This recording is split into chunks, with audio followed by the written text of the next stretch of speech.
She walked in with a quiet smile, one hand on her baby bump, the other holding hope for a peaceful lunch.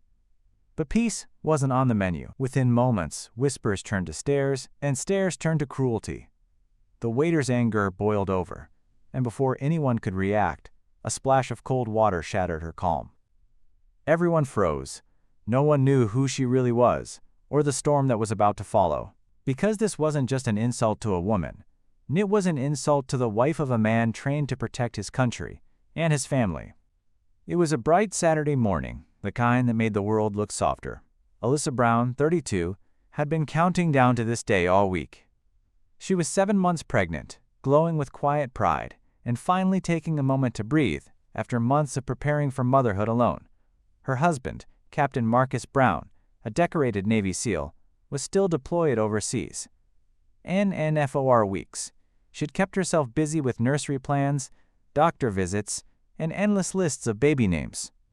Her small home was filled with post-it notes and folded baby clothes that smelled faintly of lavender. But that morning, she felt something different. Freedom. She decided to step out, to treat herself to breakfast at a small diner near the harbor, a place she'd heard had the best pancakes in town. And as she walked in, the sound of cutlery and soft jazz filled the air. Families chatted over steaming coffee, sunlight spilled across checkered floors, and for a moment it felt like the world had paused just for her. She smiled politely at the hostess, adjusted her bag, and asked for a quiet corner near the window. The moment she stepped inside, the tone of the room shifted, almost invisibly. Conversation softened, eyes followed her. A few patrons exchanged looks, others just pretended not to see. Alyssa was used to it. She'd lived through the stares, the whispered judgments, the polite dismissals disguised as mistakes. Still, she held her composure. She had learned long ago that dignity was its own form of armor. Waiter, who approached her, was young, mid-20s, clean-cut, and carrying an expression that barely hid his irritation. His name tag read Chad. He spoke with the kind of tight politeness that carried a sting. "Can I help you?" he asked, not meeting her eyes. Alyssa smiled gently. "Yes, a table for one, please." NHI's jaw twitched. "We're kind of full right now. Might be a long wait." And NSHE looked around. The place was half empty. A couple was leaving. Another table by the window sat untouched. She hesitated, then nodded. "That's fine. I'll wait."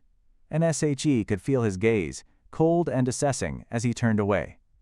The hostess gave her a sympathetic smile, whispering something to Chad before handing Alyssa a menu. Alyssa tried to focus on the good. The warmth of the sun on the glass, the gentle movement of her baby inside her. But somewhere beneath her calm, a quiet unease began to grow. Chad returned 10 minutes later, leading her to the smallest table near the kitchen door. The smell of frying oil lingered, and every time the door swung open, a burst of noise flooded out. Alyssa sat down, folded her hands, and told herself it didn't matter. She had faced worse. Outside, the ocean shimmered. Somewhere out there, her husband was serving, leading, protecting. She thought of him, his letters, his steady words, his promise, "No matter how far I am, I'm with you." A small smile touched her lips.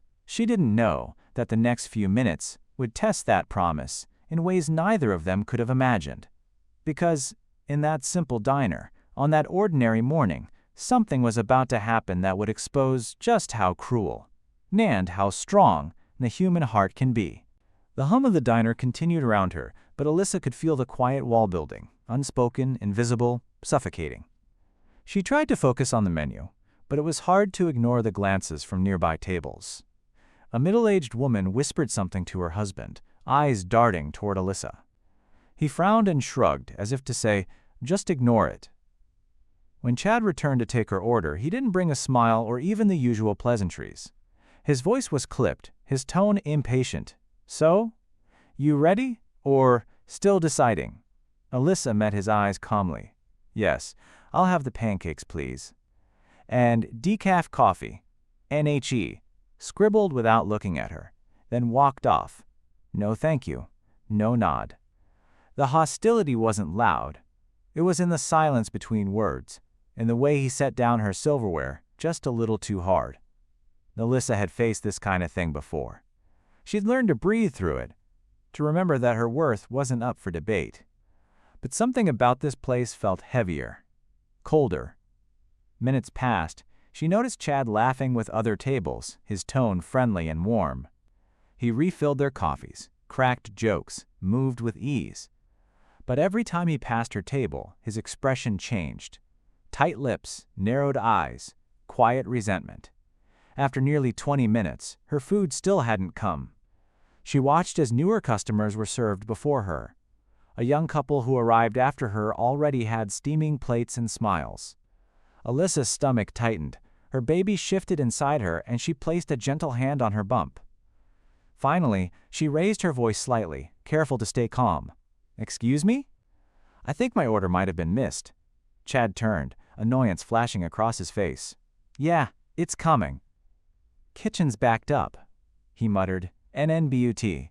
She could see the lie in his eyes. Alyssa nodded quietly, biting her tongue. Around her, the energy shifted again, eyes watching, pretending not to. The air grew heavier, filled with that awkward, familiar tension that always came before something ugly. When her food finally arrived, the plate clattered on the table with a splash of syrup across her sleeve. "There you go," Chad said flatly. Alyssa looked at the mess, then back at him. "Thank you," she whispered, her voice barely steady. "NHE didn't move. You people are always so sensitive," he muttered under his breath, low enough for her to almost miss it. NNHER breath caught. She froze. Did she hear that right? Before she could respond, Chad walked away. The couple nearby glanced up, uncomfortable but silent. No one said a word. NNSHE felt the sting of humiliation crawl up her neck. Her eyes watered, not from the words, but from the weight of being alone in that moment. NNSHE tried to eat, forcing each bite down past the lump in her throat. Her baby kicked, almost as if sensing her distress.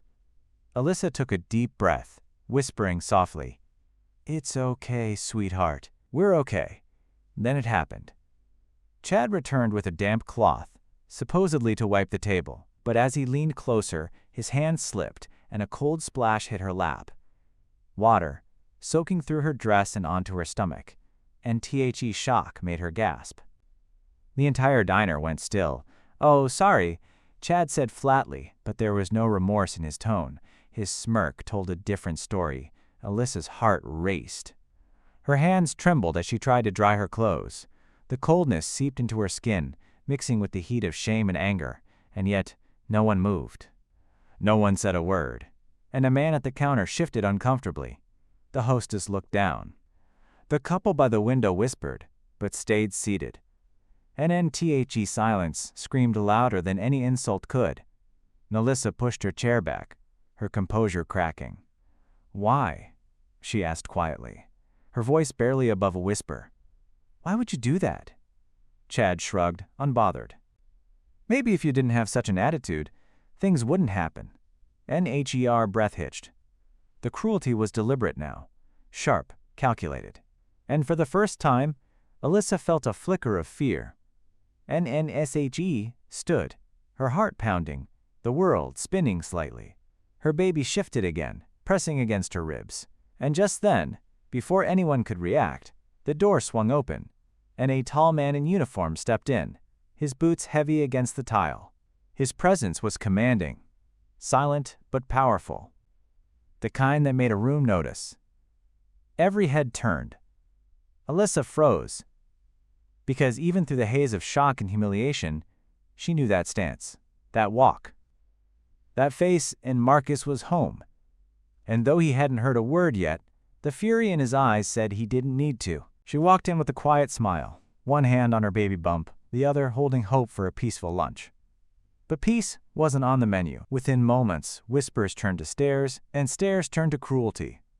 The waiter's anger boiled over, and before anyone could react, a splash of cold water shattered her calm. Everyone froze.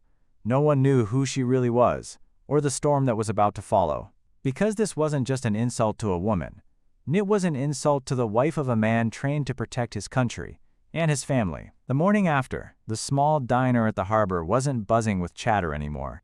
The laughter that once filled its corners was gone, replaced by silence and the low hum of regret. Someone had filmed the entire incident. A shaky phone video, just over 2 minutes long, showing Chad's smirk, the splash, and Marcus's steady, terrifying calm. By sunrise, it had spread everywhere, millions of views, thousands of comments. The story had escaped the diner walls and become something larger, a mirror held up to a nation still struggling to see itself clearly. Reporters camped outside the diner. The owner issued a public apology. Chad was suspended, then fired. But the wound he'd left behind, what he represented, couldn't be erased by a statement. Because this wasn't just about one man's cruelty. It was about the quiet permission that allows cruelty to exist. The silence of the people who watched and did nothing. Melissa sat by her window that morning, her hands resting on her stomach, watching sunlight touch the leaves. She wasn't angry anymore, just tired. Tired of explaining, tired of forgiving, tired of fighting for the right to be treated as human. Marcus stood beside her, hand on her shoulder. He didn't speak. He didn't need to. The world had already heard their story, and yet the victory didn't feel like justice.